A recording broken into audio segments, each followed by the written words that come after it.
Ayan, ang ganda ko na. Oh anak, nasa bahay ka lang, naka-makeup ka pa?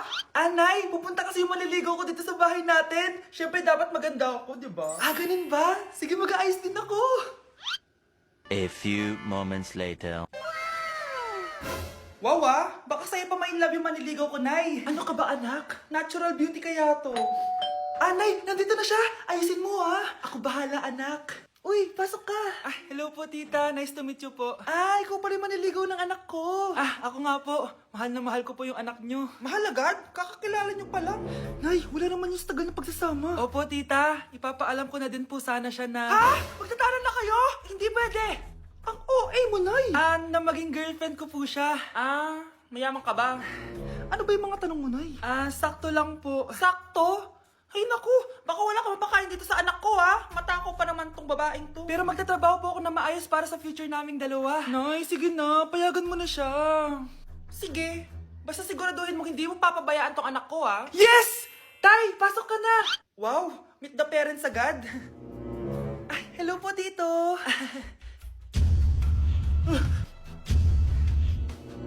Bakit, Nay? Ex ko yan, anak.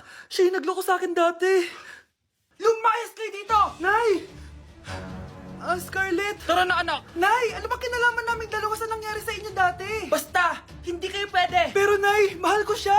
Mahal? Sige, mamili ka! Yang manliligaw mo o ako, nananay mo? Anak, kain ka na Darating yung mga kaibigan ko Wag na wag mo ako ipapahiya. Sige anak. Andyan na sila. Oo, tapos nagkita kami ng ex ko, di ba? Kayo pala yung mga kaibigan ni Scarlett. Gutom ba kayo? May pagkain dito, Ang pangit pa rin ng mama ni Scarlett, no? Isa lang yung mata. Uy, grabe ka naman. Naya na ba? Di ba sabi ko sa'yo, wag mo ako ipapahiya? Kainis! Umalis ka nga dito, huwag kita makita. Sorry, anak. Tara na nga, labas na nga lang tayo. May panira dito Tara, anak, sandali. Anak, Scarlett, graduation mo pala bukas? O tapos? Si nanay ba yung aakit sa stage? Ay hindi! Si tita na lang isasama ko. Papahiya mo lang ako Buti pa si tita, kompleto yung mata. O sige, proud ako sa'yo, anak, Kainis! Bakit kasi isa lang yung mata mo? Balang araw, anak, malalaman mo rin kung bakit. Diyan ka na nga, marami pa akong gagawin. Ano bang ginagawa natin sa hospital, tita? Sumama ka na lang, Scarlett. May kailangan ka malaman. Scarlett? Ikaw yung anak ni Susan, right? Oo, Doc. Ako nga si Scarlett. Ba't kilala mo ko? Oh yes, I remember. Ikaw yung batang na-aksidente dati, yung nabulag yung kaliwang mata. Buti na lang dinonate ng nanay mo yung kaliwang mata niya para sa'yo. Kaya pala isa lang yung mata ni nanay. Alam mo, sobrang mahal ka ng nanay mo. Huwag mo siyang papabayaan, ha? Pakainit. Nay, anong ginagawa mo dyan? Pinapainit ko lang tulutuan natin. Uso kasi to, anak. Uso, Nay? Bakit di na lang doon sa kusina? Sa sobrang init ng Pilipinas ngayon, ayan, pwede ka na magluto. Di ba? Tipid sa gas. Grabe. Ang talino mo, Nay. Makakatipid na ako neto. Anak, check mo nga dyan yung sinain ko. Okay na po to, Nay. Ano ba naman tong batang to? Tanghali na nakahilata pa din. Kala mo siya nagbabayad ng kuryente. A few moments later. Napakainit. Sinakpatay na electric fan. Ang init na nga sa Pilipinas, tapos papatay pa electric fan Tay, ano yan? Ice coffee? Mainit na kape to, anak. Mainit na kape? Ang init na nga sa Pilipinas Ang perfect nga nito, anak kasi mainit tapos mainit, di ba? Negative times negative equals positive. Perfect nga, Tay. Enjoy. Hala, late na ako. Ano to? Sinuspindi na ang face-to-face classes sa ilang paaralan sa bansa dahil sa sobrang init. Yes, makakatulog pa ako ulit. Ay, sa wakas, makakaligo na rin ako.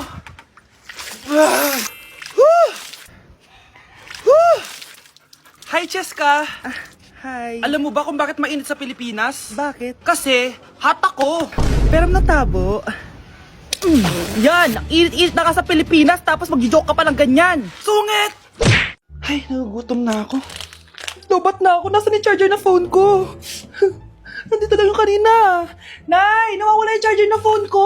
Bakit, anak? Ano ba naman yan, anak? Palagi ka na lang may nawawala. Hindi ka kasi naghahanap ng maayos. Eto lang, oh. Oh, ano to? Paano nangyari yun? Next time kasi, gamitin ng mata, hindi ang bibig. Oh, Opo, Nay. Nay, biglang nasira tong phone ko. Ginagamit ko pa naman to sa school. Pwedeng palitan mo? nasira yung phone mo? Wait lang. Oh, ito, gamitin mo. Luma na to ah. Bilan mo na lang ako ng bago, Nay. Naku, tigil-tigilan mo ako dyan, anak ha. Pinang-strap ko lang naman yung luma mong phone. School ka pa nalalaman dyan. Sorry, sige, okay na to. Nay, nakailang tinapay na ako pero gutom pa din ako. Anak, nakakabitin talaga yun sa breakfast, tapos bitin din sa nutrisyon. O eto, bagong Energen. Mas pinadami na ang cereals nito, kaya talagang mas matagal na ang busog mo. Talaga ba, Nay? Oo, mas mabubusog ka dito at mas complete nutrition pa to compared sa tinapay. Dahil meron na tong carbs, fiber, protein, at mga vitamins. Kaya sulit talaga.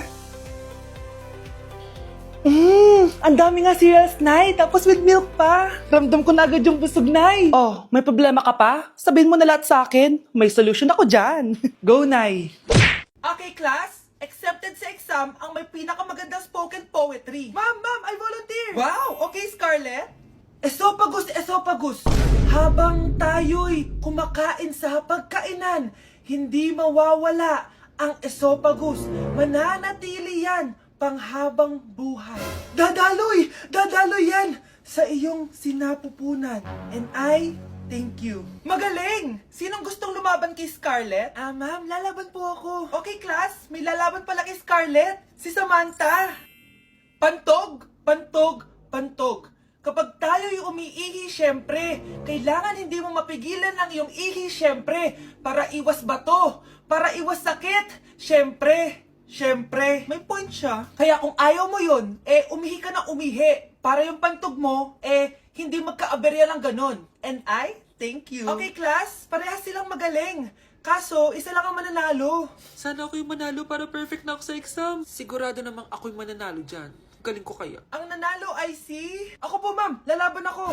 Sige, Michael. Putok. Nangangamoy putok na dito.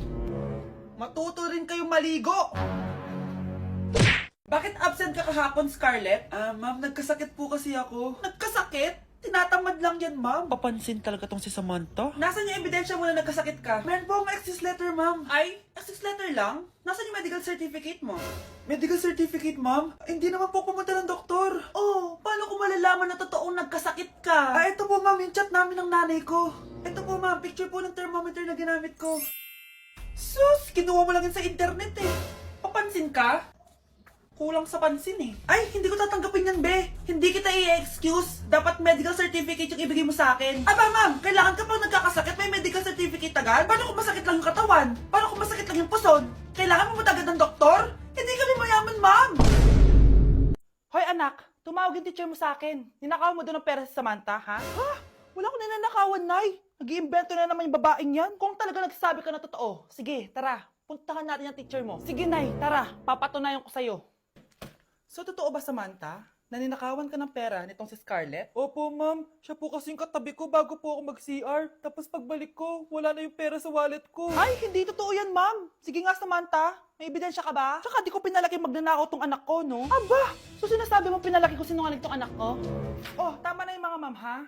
Samantha, ano ang ebidensya mo na si Scarlett talagang kumuha ng pera mo? Akin na bag mo. Oh, makakabili ba si Scarlett ng ganito kadaming product kung wala siyang pera?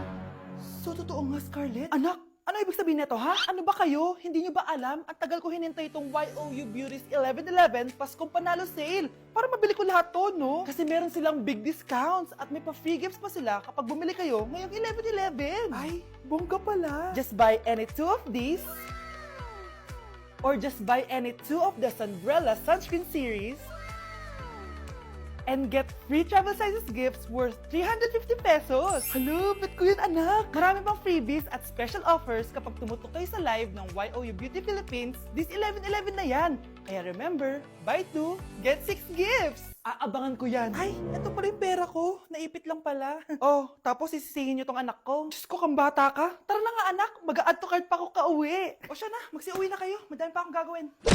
Nay, ang taas ng grades ko, oh. Congrats. Kain tayo sa labas, Nay. Sabi niyo, pag mataas grades ko, kakain tayo. Wala akong time, anak. Nay, nagugutom po ako.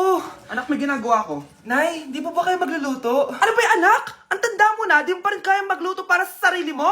Kita mo, ang dami kong ginagawa dito. Storbo to. Sige po, Nay. Ako na lang po magluluto. Mari! Oh, Mare, ba't parang takot ka? Ang dami na kasi nawawalang bata sa barangay natin. Yung kapitbahay natin, 4 na araw na nawawala yung anak niya. Baka naman nag-away lang sila tapos lumayas yung anak niya. Basta ikaw, Scarlett, palagi kang mag-iingat ha. Sige po, tita. Masyado ko nagpapaniwala sa fake news, Mare. Nay, tignan niyo po yung drawing ko. Oh. Ang ganda, anak. Di mo pa naman nakita eh. Nay, punta po kayo sa school bukas. Kakanta po ako sa stage. Sige, anak. Pupunta ako pag may free time ako. Talaga, Nay? Yay! Uy, Mare, kakanta anak mo ngayon. Hindi ka ba pupunta? Hindi na siguro, Mare. Marami pa akong gagawin. Hinihintay ka nun. Pagbigyan mo na, minsan lang. Naku, Mare, sagabal lang yun sa trabaho ko. Sige na, marami pa akong gagawin, no?